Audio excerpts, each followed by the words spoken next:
Hi everybody, my name is Shub and welcome back to Little Wisdom, where we look into science and spirituality to strengthen our wisdom and self-awareness. Follow Little Wisdom on Instagram at Little Wisdom Podcast if you'd like regular updates and see what's happening behind the scenes. So, today's episode is on something we feel we don't have enough of. It either goes by too fast or too slow, and we always wish for more. Time, that is correct. We'll hear about what ancient Stoics have to say about it, specifically one of them, why aimless scrolling in the morning affects your subconscious mind, and how we can create pockets of time with little habits that I've tried for myself. Here goes.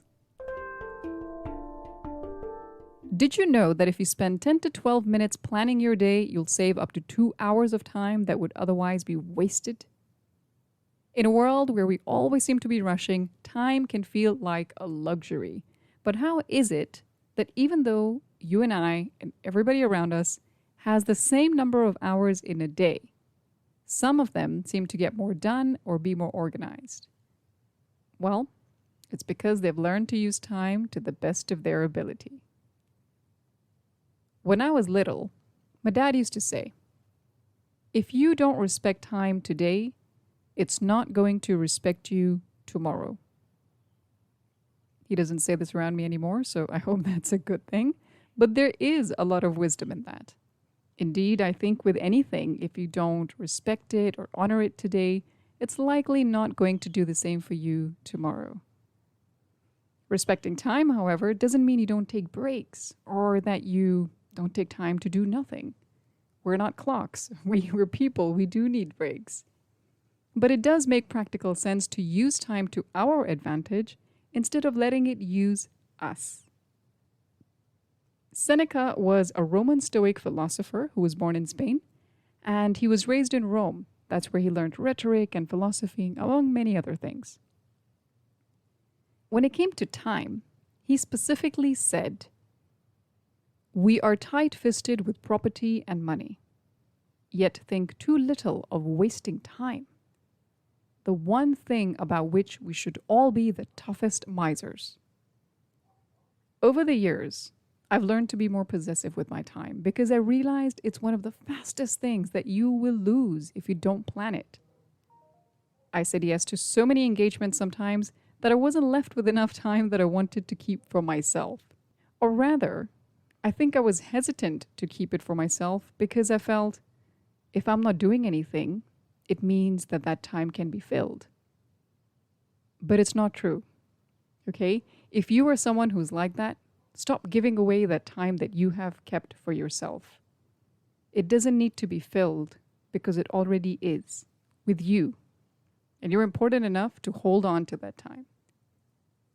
Because if you don't keep it for you, someone's going to take it for them.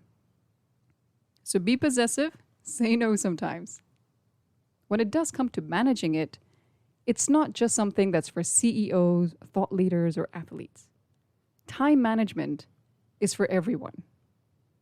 And you don't need to get up at 4:30 in the morning to make this happen, okay? If you want to, go on a little early, but good for you. So here are 3 tricks on how you can manage time without feeling overwhelmed. And I've actually used these personally and seen the changes. So I'm going to share them with you right now. You ready? Number 1, get up and go. Okay, this one's going to sound the toughest because we're all struggle with this at some point, or maybe we still are.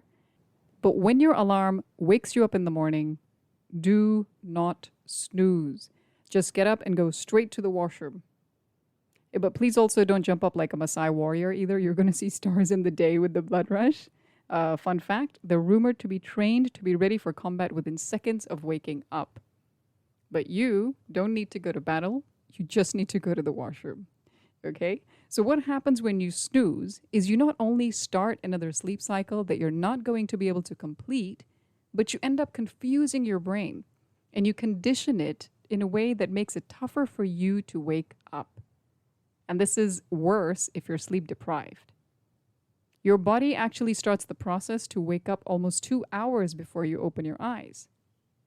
Your body temperature increases, the chemicals get released that promote wakefulness.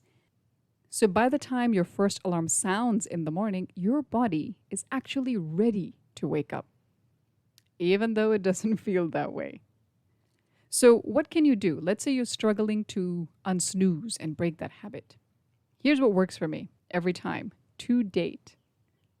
Don't give yourself time to think. When you open your eyes in the morning and you start debating, oh, I don't know, should I? Maybe 5 more minutes. Well, maybe tomorrow I'll do this. Da, da, da, da. That is where the problem and temptation seeps in. Cut that off, nip it in the bud. Don't give yourself time to do that. The moment your alarm sounds, get up and go. In fact, try this tomorrow. Tonight, just decide you're not going to snooze. Tomorrow morning, don't give yourself time to think. Alarm goes off, just get up. Okay, number 2. If it takes 2 minutes, do it now. This 2-minute rule by David Allen, who is a productivity consultant and an author, has changed my life. I learned this at my first job, and every time I'm about to start something, or rather, I try to avoid it, I look at the task and I think, can I finish this in 2 minutes or less? And if so, then I'll go ahead and do it then. Whether it's filing papers, opening mail, or even doing the dishes. You end up saving yourself a whole bunch of time later. If not, these tasks add up, and eventually you're spending an hour of your Saturday morning wanting to rip the papers and wondering why you didn't file them earlier. The key to doing this rule right is that the task at hand should be completed during your brain's processing time. What does that mean? It means that you decide to do this when you have the mind space to pick what task to do next. Do not do this when you suddenly remember something in the middle of another task. This is going to derail your productivity because your brain actually needs time to adjust between tasks that differ in nature from one another.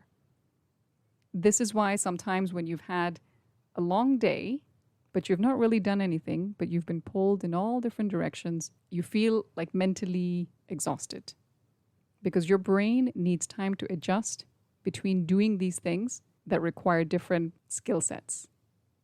Okay, so it's not you, it's just the way we're wired. The third and last tip, protect your first hour. How you spend the first hour of your day is going to set the pace for the rest. Take that first hour, or even half of that portion, to let time serve you before you dive into the day. Drink some warm water. Take some deep breaths. Have your breakfast. In fact, with the deep breaths, I think when you actually start doing them more often, you'll realize how often you actually don't take deep breaths. And if you can, in that first hour or half an hour, do not check your mails or social media. Many times people will start scrolling while they're in bed.